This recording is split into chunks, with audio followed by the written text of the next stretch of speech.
Welcome everyone to another Competitors to Reblackcast. It's gonna be a 1v1, as you can see on Crossroads, everybody's favorite map. We're gonna have Odan on the north spawn playing as USF, and in the south, his opponent is going to be Gyungwoo,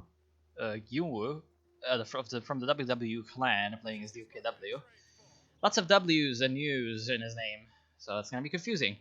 There's a cube wagon coming out of him already, obviously. Pretty strong on Crossroads because of all the points that are out there in the open. The cube wagon can easily reach when the enemy can't, such as, well, sometimes very good harassment maneuvers you can do with the cube wagon, such as taking the cutoffs, and a few points that are very far to the side of the map.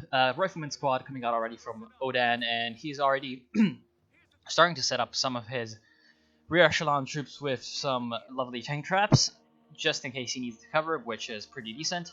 In the center, we see that Gyungwoo is also doing some earthworks, just placing down some barbed wire, making sure that right now Odan cannot use this truck for cover if he decides to push towards German Koth. So both players really protecting their cutoffs fairly well, which is good.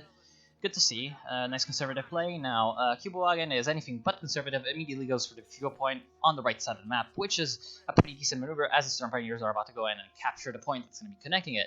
On the left side, the rear echelon seem to be mirroring that maneuver, except they're taking a bit of a scenic route and going around the tractors because they don't want the Germans taking cover there. So tons of paranoia about enemies pushing up very far in the beginning.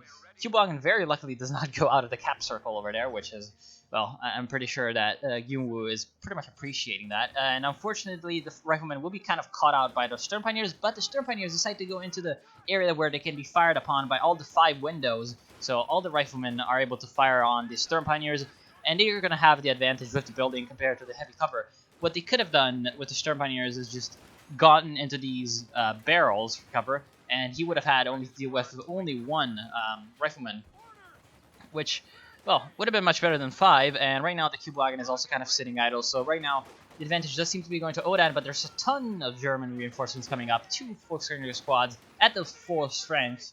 They're going to be able to do quite a lot of damage to these riflemen entrenched in the building, even with their cover bonus. The other riflemen are going to be trying to hide behind these bushes, but they're going to be outmatched quite heavily as well because of the yellow cover at long range, kind of favoring the Volkskrieger, and also because their friends are being just shot out of the building, and soon enough they will have to retreat. The second squad does take over and relieve the first squad of their troubles. There's another rifleman squad coming in for the flank, but the Storm Pioneers will be coming in to intercept those.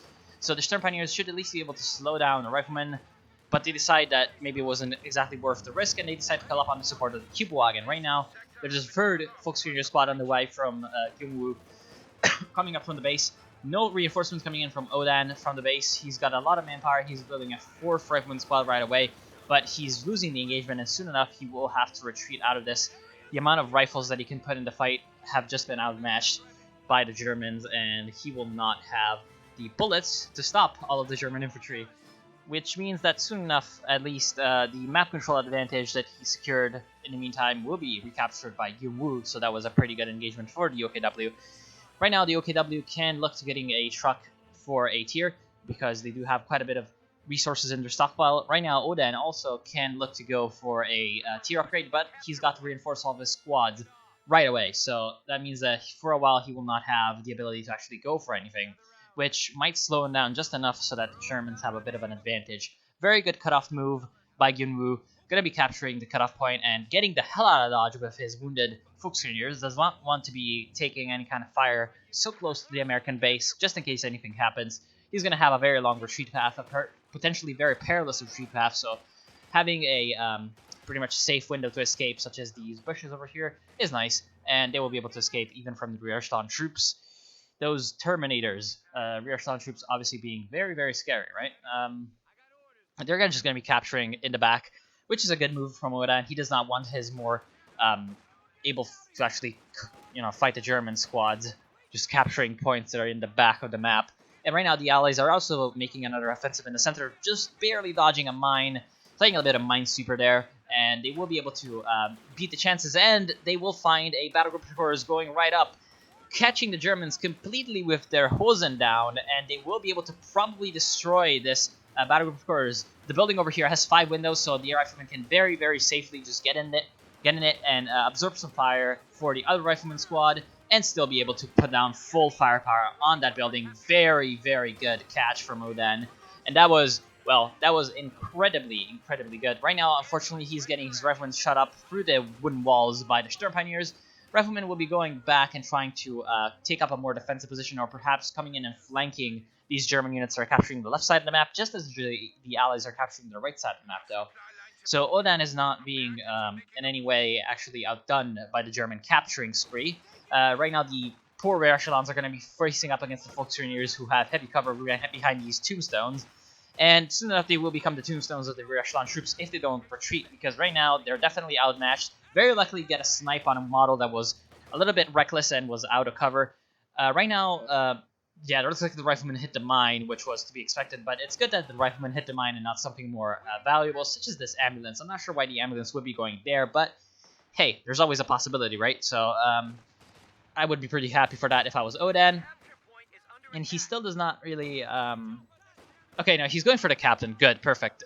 Seemed like he was a bit low on resources, and the captain will be excellent for the steward, because the battle group headquarters was going up for, oh, this rifleman squad might just be going down, and there's also another rifleman squad in peril in the building. For now, I'm not going to be able to follow them.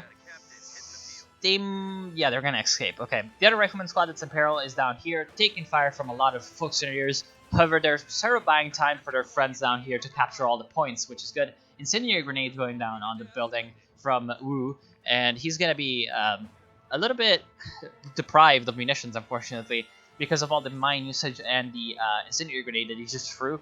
He's not going to have a lot of munitions for emergency Panzerfaust, also because he went for assault rifle package for his Volksgrenadiers. So the fact that soon enough he will basically be out of munitions, well, except for the fact that he does control one of the munitions points, and he soon enough will control the other one, except he does not have the cutoff, does give him a bit of a breathing sector, just in case the steward comes in and he does not have a Raketenwerfer, because right now, I feel like he's making a bit of a mistake under-investing in AT, especially once he sees this captain. He should be immediately getting out of Raketenwerfer, so he's not at all stupid, and he's going to be getting that very, very important piece of equipment out as soon as possible. Just a shame that he did not get that very, very crucial building up, the battle headquarters, because he would have been able to use that to great advantage to reinforce his troops on the field, and just in case also to get out maybe a support gun, because right now it looks like the Americans are going to be swarming the field with infantry, and so having some kind of extra help against that, perhaps even a flak half-track, would have been pretty nice for the Germans. Unfortunately, that ship has already sailed. The train has departed the station, and he will not be able to do that for quite a while. Now, he does have the battle headquarters. I can't speak today. The battle headquarters is up, but it's in the base, so it will not be able to really do much to actually help the German map control, which is really what you would be looking for, especially on a map like this one, where the back and forth is strong. One side goes to one area of the map, and then the other side goes to the other area of the map, and they exchange sides, and then they capture the center, and then they mine it, and then they harass the other side. It's just a whole mess of maneuver and counter-maneuver. So having that battle group headquarters to have a quicker route to reinforcement would be very great. Unfortunately, these riflemen don't have a very quick... Well, they do have a quick route through the road, but it's not a very safe one because of these Sturm Pioneers catching them out in the red cover along with the Volksgrenadiers. There's a bit of an engagement in the east as well. A couple of Volksgrenadiers actually getting pretty much destroyed by the captain, which is very, very surprising. The other Volksgrenadier squad, though, will be able to pick off the captain one by one with the support of the Kübelwagen. Kübelwagen going to be able to pick off the captain because the captain does not have the bazooka available to it.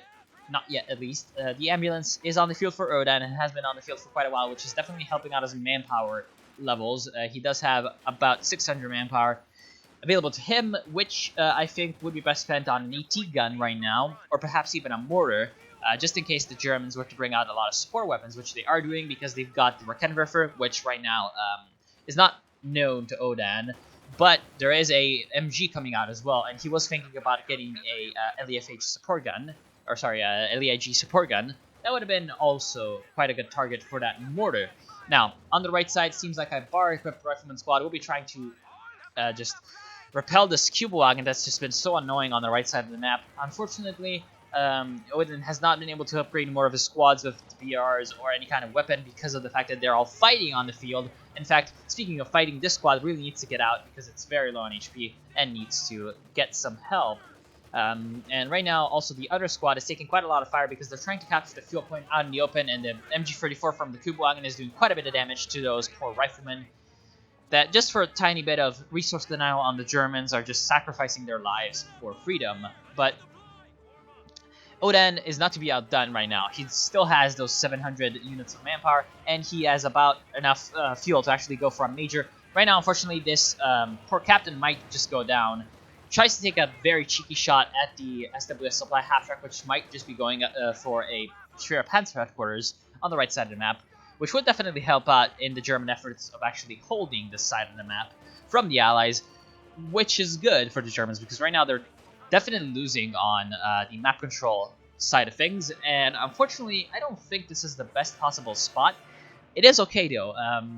These logs on the right side of the Schwerer Panzer headquarters are both a blessing and a curse because, fortifications doctrine. Interesting. We'll talk about that later. Because both they'll block AT gun shots and, for example, also Jackson rounds that might just be coming in to try to destroy it. But they will also block the fire from the Schwerer Panzer headquarters, so it will not be able to protect this VP as it normally would. So it does kind of open the right side of the map to Allied harassment anyway, which kind of defeats the purpose of putting a Schwerer Panzer headquarters on this side, except maybe to protect the cutoff, which it doesn't really do all that well because there's a huge open space over here where AT guns can just come in and actually make short work of that Schwerer Panzer headquarters. So it's just a very weird place. You'd think that if he was placing it for security, then he would place it in the base. But if he was placing it for protection, he would place it right a little bit more to the right. For example, here, where there's also a little bit of a hill in the way between where AT guns would be positioned and the Schwerer Panzer headquarters. Remember, the hill will stop AT gun shots, so you need to always think about these things. And sometimes just use your Alt key to look around and get a new perspective on the battlefield. Like that. Makes me lag, but when you're playing, it shouldn't matter. Also, right now on the left side, finally some German harassment coming in on the left. Right now, Odin has been extremely active on the right side, so the Germans have been forced a little bit on the defensive, partially because of the fact that Yunwu is wasting, well, not really wasting, but let's just say floating a ton of manpower. So he could have gone for another unit, I feel like. Perhaps another Volksgrenadier squad, perhaps a Obersoldaten squad. He does have the Schwerer Panzer headquarters, so an Obersoldaten squad to help out with the fighting on the right, just to free up one of his Volksgrenadiers to harass on the left. That would have been really good. Right now, these Volksgrenadiers will definitely not be able to defeat these riflemen in the building, which is, well, also going to be compounded by the fact that there's a 75mm pack howitzer firing on the position of these 4 Volksgrenadiers. So soon enough, a straight 75mm round might just wipe out the squad or do a lot of damage to it. On the left side, riflemen trying to defend the points on the left side of the map were actually flushed out by an anti-tank, no, not anti-tank, incendiary grenade from these Volksgrenadiers, which is good for the Volksgrenadiers. However, grenade will be going down on these storm piles. Very, very lucky to escape alive from that devastating pineapple nuke, and he will have to escape. Very, very lucky that, oh, very nice shot from the pack howitzer. Going to be compounding the fact that they were retreating in the red cover, along with the riflemen with the BRs firing against those poor pioneers that were trying to retreat, doing a lot of damage. And on the left side, even a lot of damage going down on the German squads. Might just go down with another round of volleys from the BRs. There's another squad. Both BRs are just blazing away. Actually, only one BR. That might just save these Volksgrenadiers. Let's see if they will be able to escape. No. Gunned down and executed by the riflemen. Very, very unfortunate engagement for Gyunwoo, who has lost 2 infantry squads, 1 Sturmpio and 1 Folk, which is just a bit of a shame because that's like a lot of manpower. That's like 580? Am I getting the price for 550, right? Yeah, 550 manpower for both of those units. That's pretty harsh. That's just the amount that he was floating earlier, so yeah, that's good that he was floating that, I guess, because right now he's able to actually replenish some of his losses. He's going to need to replenish one of the Volksgrenadiers, or sorry, Storm Pioneers, which he did. Looks like he was going for another squad anyway. Perhaps to get out more mines on the map because he's starting to float a bit of munitions. Now, speaking of his doctrine choice, I feel like it's not exactly the best decision, but the LEFH howitzer might just be very useful soon enough, which might have been the reason he was floating this much manpower, and just gives a whole new meaning to actually that engagement, where a lot of squads were wiped for the Germans, because right now he would have that artillery piece going up right away if he hadn't lost all the squads, and if he has just not had to replace those, so that's kind of also buying Odan quite a bit of time to get out more units on the field and be a little bit more defensive, which doesn't look like he's actually having the intention of being, because he's just pushing all over the map. That's exactly what you want to do when you're winning and when you want to push your advantage, especially as an early game focused faction such as the Americans. Always remember though, the Pershing is available to him, which means that he is early game focused, but he's also got quite a few 8-game aces up his sleeve if he needs to go to the late game and actually fight it out, slug it out against those big German heavy vehicles. With the Pershing, shouldn't be that much of a problem, especially with the fuel advantage right now Odan has, because he's just been focusing so hard on that right side fuel point, which is pretty much the best move he could have done against an OKW player that's kind of being very defensive and kind of struggling to hold any territory. He wants to just push for that fuel, doesn't want the Germans to be able to bring out those Panthers or even the Panzer IV, because remember, the OKW Panzer IV is more expensive in terms of fuel than the Wehrmacht one. That's kind of to compensate for the fact that it does have the better armor, the 5 levels of veterancy, and I believe also the fact that it's cheaper to go for the Schwer Panzer quarters than to go for the Tier 3 for the Wehrmacht. But again, still a pretty nice just breathing window for the Americans, where you don't have to deal with those very, very powerful German vehicles. Now, left side of the map, also going into a bit of a tug of war between the Americans and the Germans, and it does look like the Germans might just be winning out for the moment, but a couple of German squads will have to retreat because there's just way too many Americans coming in, and they will have to yield. Which is also, again, the Pack Howitzer actually hasn't really done much. It wiped out that Stern Pioneer squad, which is a very high impact. In fact, the Panzer IV is coming out.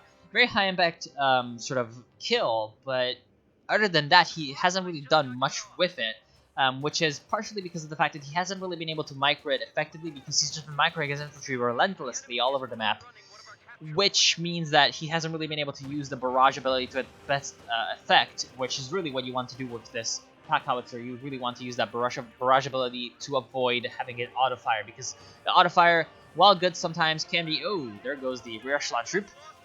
Yeah, again, the auto-fire can be very inaccurate sometimes, and it can be firing at things that you may not want it to fire at. For example, it could fire at the Oberstland, and it fires at the Volksgrenadiers. Something like that. And there goes an incendiary grenade. Might just be killing the captain. Yeah, in fact, the captain might just be going down. There goes the RE and the captain. Wait, is that the second captain that goes down? Hold on. No, just one captain lost. So one captain and one RE squad. So that's like 330. No, 320 plus 200. Yeah, that's also quite a bit of manpower down the drain. Just a little bit under the Germans. Germans managing to capture up the center. These sandbags have gone quite a long lifespan, and, well, they've definitely helped out the Germans quite a bit in defending the center VP, which is probably the reason why they're still at 283 VPs. Now, right now, on the right side of the map, the Allies are trying to capture that right side VP, and very nice thing for Odan. He does have bazookas and BRs on some of his squads, which is interesting because it's a bit of a sneaky move, because again, the icon only shows the BAR, so if you have a lot of bazookas that are just firing out of squads that are supposed to be BARs from the icon, that might just surprise the Germans enough to get quite a bit of damage done on the tanks before they can do, their thing. And that would be quite useful if you force them to repair, especially as one of the Sturm Pioneer squad went down. So having that repair time be a little bit increased from the lack of repair units would be quite useful for the Allies if they can get quite a lot of damage off of the Germans by surprise. And what is really good at doing damage from the Germans by surprise is the M26 Pershing, because of that double shot that it can do from just the normal round that it fires and the ability, the HVAP rounds. that could be very, very useful for Odan, and he's definitely going for it. Now, he hasn't really brought out the Major yet, which tells me that he's definitely waiting for the Pershing. I feel like that could be a mistake, but he's going for a safety option, which is the second AT gun, which is interesting. He could use it having one AT gun on one side of the map and the other AT gun on the other side of the map. There goes a lot of lag, which is unfortunate. And right now, Captain has been rebuilt, which means that another Thompson will be on the field, which means that these poor Obersoldaten will be kind of outmatched at close range because of both the BERs from the Rifleman and the Thompson from the Captain, and will have to retreat. Very unfortunate for them. They have been able to do quite a lot of damage, though. They are up to Vet 1. Right now, a couple of German squads have managed to reach high levels of veterancy, such as 4 and 5 for these Volksgrenadiers. However, this MG34 hasn't really been able to get quite a lot of impact done, which is really what you would be looking for the MG.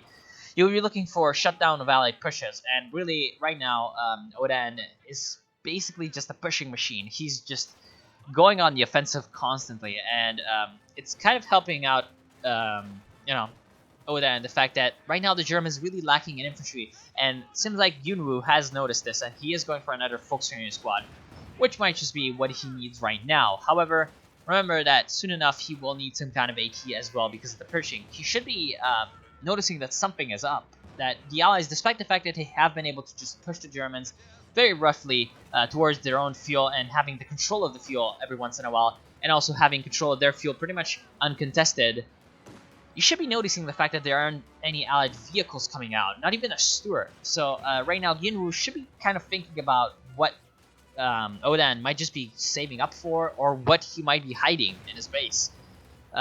Which, I mean, again, he still has a lot of pressing concerns on his hand, aka the Allied troops that are pushing for his base and his points.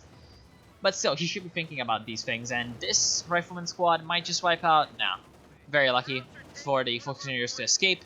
Riflemen will be using the smoke to cover their retreat. Unfortunately, the Panzer IV is able to cut down a couple of shots on their retreat, but the Panzer IV will be deterred by the anti-tank gun, which was very luckily in position by Odan. And right now, the Germans are definitely lacking in fuel. They have managed to get out the Panzer IV, but they only have 47 fuel to actually back it up. Which is, well, not going to be good if the Panzer IV goes down. It can't really be replaced in any kind of manner. Which means that the Panzer IV has to play very defensively, which means that it will not be able to have as much of an impact while the Allies don't have a Pershing, which, well, the Allies do have a Pershing. So, yeah, there goes that window of opportunity for the Panzer IV, which means that right now Odan has completely outmatched the Germans in pretty much every area where he could imagine himself. Except maybe indirect fire, but no, actually he's also got the Germans outmatched in indirect fire because they don't have a support gun. Very unfortunate. And there goes another Sturm Pioneer. Very, very unfortunate. And also a little bit sloppy on Yunwu. And right now the Panzer quarters will be completely outmatched by the Pershing. However, the Pershing decides to go after the MG first because the MG is pinning his Rifleman. And so he wants the full support of the Rifleman in his push, especially against this Panzer IV, because he needs those anti-tank rifle grenades to be available. He doesn't need his Rifleman to be pinned from the MG. Very, very good shot coming in on the Panzer IV with the support of the anti-tank gun. Very fortunate that his own smoke grenade did not block line of sight for the anti-tank gun. That was a pretty smart placement of the smoke grenade, and right now the Pershing will be diving into the rear area. Unfortunately, the target prioritized vehicles will be shooting at the Cube Wagon, because the Cube Wagon is a vehicle, but the Panzer IV hasn't decided to go back to base quite yet, and that was definitely a mistake, because it goes up in flames from that Pershing, because the Pershing comes in and happily destroys it. Now, there's a Cube Wagon, but the Cube Wagon will be going down from the Pershing, and I think this is over. I don't see the Germans recovering from this anytime soon. And right now, the left side of the map is going to the Germans with a nice capping maneuver, but I feel like these Volksgrenadiers would have been better spent on the right side of the map, helping out with the push against the Pershing, or rather the defense against the Pershing's push. Because of the fact that they have those Panzerfaust, they would have been able to actually slow down the Pershing enough for the Panzer IV to escape, had they been there. But unfortunately they weren't, and that was a bit of a mistake. There's really no point in getting all those Volksgrenadiers and getting more Volksgrenadiers if you're not going to be using them to support your actual other units, because they really are not going to be able to stand up against the Pershing on their own. They aren't going to be able to make a push on their own. They really need to be supporting the other German troops. And another Sturm Pioneer squad is up and running, but unfortunately we're run right into the BRs, and that will be a bit of a problem for them.